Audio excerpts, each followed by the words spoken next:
بسم اللہ الرحمن الرحیم۔ مفتی حذیفہ مظاہری کی ویڈیو کو لائک، شیئر اور سبسکرائب کریں، جزاک اللہ۔ بسم اللہ الرحمن الرحیم۔ محترم ناظرین، ہندوستان کے زمین میں اللہ تعالیٰ نے ہندوستان والوں کو بہت بڑی بڑی دولت سے مالا مال کیا ہے۔ ان بڑی دولت میں سے ایک دولت یہ ہے کہ رب کریم نے ہندوستان میں دارالعلوم دیوبند کو قائم کیا، اور اسی طریقے سے اسی روئے زمین پر ایک بہت بڑا ادارہ جو کہ دارالعلوم دیوبند کے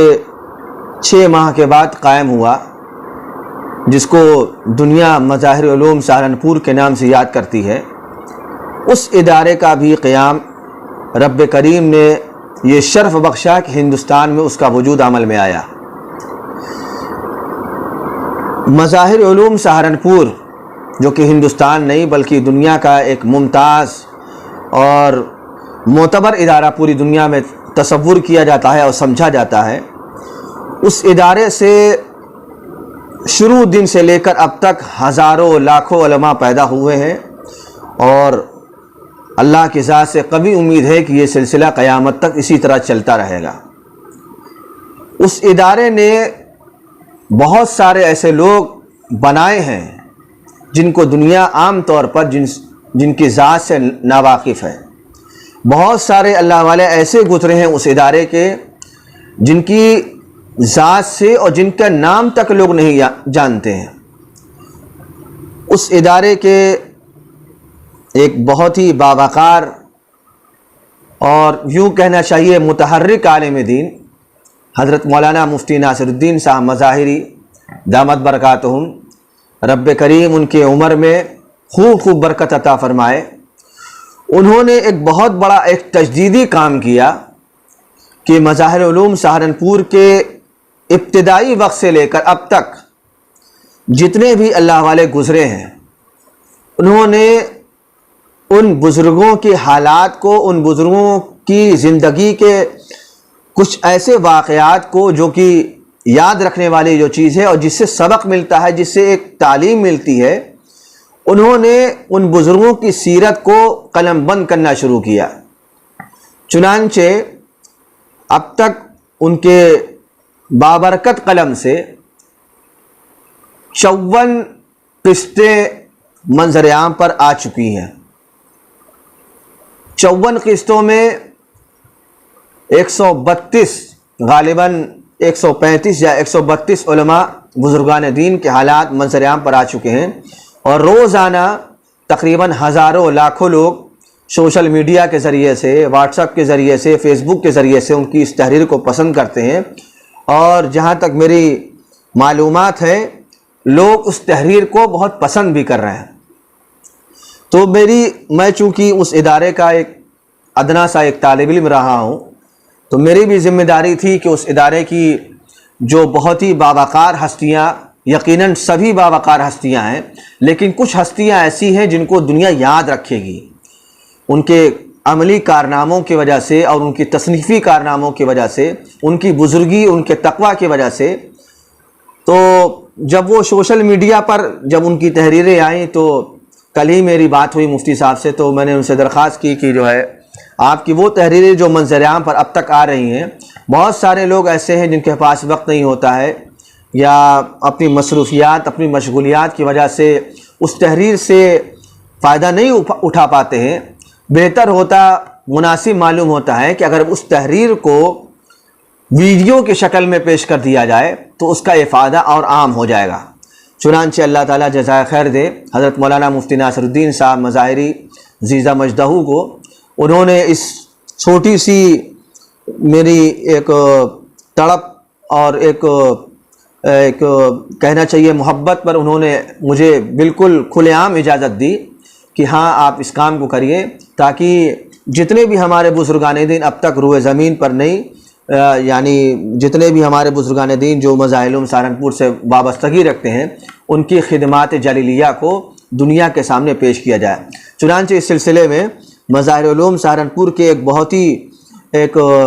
باوقار اور یوں کہنا چاہیے ایک بہت ہی معزز بزرگ حضرت مولانا مظہر نانوتوی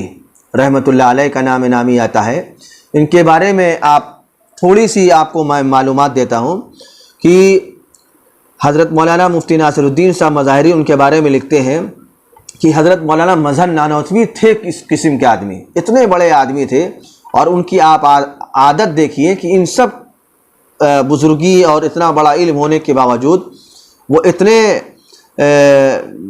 متواضع بزرگ تھے کہ اس واقعے سے اور اس یوں کہنا چاہیے اللہ تعالیٰ کے اس انعام سے ان کی بزرگی کا اندازہ ہوتا ہے۔ مفتی صاحب لکھتے ہیں کہ درسگاہ میں ہوتے یا مسجد میں ہوتے، خلوت میں ہوتے یا جلوت میں ہوتے،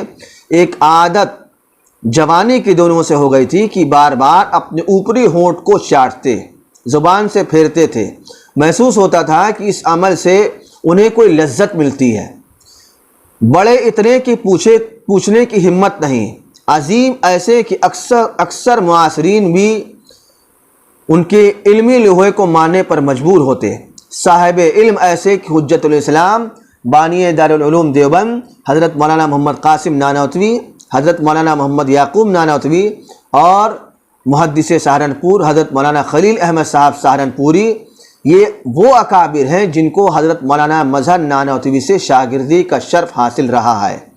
آخر کسی نے ہمتوں کو جمع کر کے پوچھ ہی لیا کہ حضرت آپ یہ بار بار اپنا اوپری ہونٹ کیوں زبان سے تر کرتے ہیں اور کیوں بار بار چاٹتے رہتے ہیں؟ سوال بہرحال سوال تھا، معقول تھا۔ ادھر یہ حال کہ ایک راز چھپا ہوا تھا جو صرف عبد اور معبود کے درمیان تھا، تیسرا کوئی شخص اس واقعے سے باخبر نہیں تھا۔ چنانچہ اس سائل کے جواب میں وہ فرماتے ہیں کہ بھائی سچی بات یہ ہے کہ شاملی کے میدان میں انگریزوں سے جنگ ہو رہی تھی، میرے کئی ساتھی شہید ہو چکے تھے، میرے گھٹنے میں ایک گولی لگ گئی، اور وہ اس گولی لگنے کا یہ دین تھی کہ مجھے درد اور سخت تکلیف میں اپنے اندر محسوس کر رہا تھا۔ اس کیفیت میں میں نے دیکھا کہ جنت کی حور تمام شہداء کو بڑے خوبصورت گلاس سے شربت پلا رہی ہے۔ چنانچہ ایک حور میرے پاس بھی آئی، شربت کا ایک پیالہ میرے ہونٹوں سے لگا ہی تھا کہ ٹھیک اسی وقت ایک دوسری حور نے اس حور کا ہاتھ پکڑ لیا اور بولی یہ ان شہیدوں میں سے نہیں ہے، لیکن پیالہ چونکہ میرے ہونٹ سے لگ چکا تھا، میرا ہونٹ اس حور کی شربت سے لذت پا چکا تھا، وہ لذت اور ذائقہ اب تک مجھے محسوس ہوتا ہے، اور اسی وجہ سے بار بار میں اپنے ہونٹ پر زبان کو پھیرتا رہتا ہوں۔ یہ واقعہ سب سے پہلے اور بار بار اپنے استاد مکرم حضرت مولانا اطہر حسین صاحب اجراوی سے سنتا رہا، پھر ملفوظات فقیہ الامت حضرت مولانا مفتی محمود حسن صاحب گنگوہی میں بھی پڑھا، اور پھر اسی ملفوظ کے حوالے سے نامور مورخ حضرت مولانا نور الحسن راشد کاندھلوی نے حضرت مولانا مظہر نانوتوی کے حالات میں بھی ذکر کیا ہے۔ میں نے حضرت مولانا اطہر حسین صاحب رحمۃ اللہ علیہ سے یہ بھی سنا کہ پاکستان میں ایک مشہور حکیم تھے جو بکثرت استغفر اللہ کہتے تھے، اسی وجہ سے ان کو حکیم استغفر اللہ کے نام سے وہ مشہور ہو گئے۔ بڑے صاحب کشف بزرگ تھے، حضرت رائے پوری کے لوگوں میں تھے۔ ایک بار سہارنپور تشریف لائے تو قبرستان حاجی شاہ کمال الدین بھی تشریف لے گئے۔ قبرستان میں داخل ہوتے ہی بولے سبحان اللہ سبحان اللہ، دودھ اور شہد کی نہریں جاری ہیں۔ حضرت مولانا اطہر حسین صاحب فرماتے ہیں کہ مجھے حضرت مولانا مظہر نانوتوی کے قبر کے بارے میں معلوم تھا کہ کس جگہ ہے، پھر بھی میں نے اپنے اطمینان اور مزید یقین کے لیے پوچھا کہ حکیم صاحب ذرا یہ بتائیے کہ حضرت مولانا مظہر نانوتوی کس جگہ آرام فرما ہے۔ حکیم صاحب نے ذرا توقف کیا، پھر ہاتھ کا اشارہ کر کے ایک طرف فرمایا کہ یہاں آرام فرما ہے اور گھٹنے میں گولی کا نشان بھی ہے۔ مولانا فرماتے ہیں، یعنی مولانا اطہر صاحب فرماتے ہیں کہ میں نے اپنے والد ماجد مفتی اعظم سہارنپور حضرت مولانا مفتی سعید احمد صاحب اجراڑوی کی قبر کی طرف اشارہ کرتے ہوئے عرض کیا کہ حضرت یہ میرے والد ماجد ہیں۔ فرمایا کہ جی ہاں، یاسین شریف کی تلاوت کر رہے ہیں۔ حضرت مفتی محمود صاحب گنگوہی کے ملفوظات میں بھی تلاوت کا ذکر ہے۔ اس سے آپ اندازہ لگا سکتے ہیں کہ مظاہر علوم سہارنپور کے حضرت مولانا مظہر صاحب نانوتوی کو اللہ تعالیٰ نے اتنا بڑا یہ مقام اور مرتبہ عطا کیا۔ رب کریم ان کی قبر کو جنت کے باغوں میں سے ایک باغ بنائے، اور رب کریم ان کو حشر کے میدان میں رسول اللہ صلی اللہ علیہ وسلم کے ساتھ ان کا حشر فرمائے۔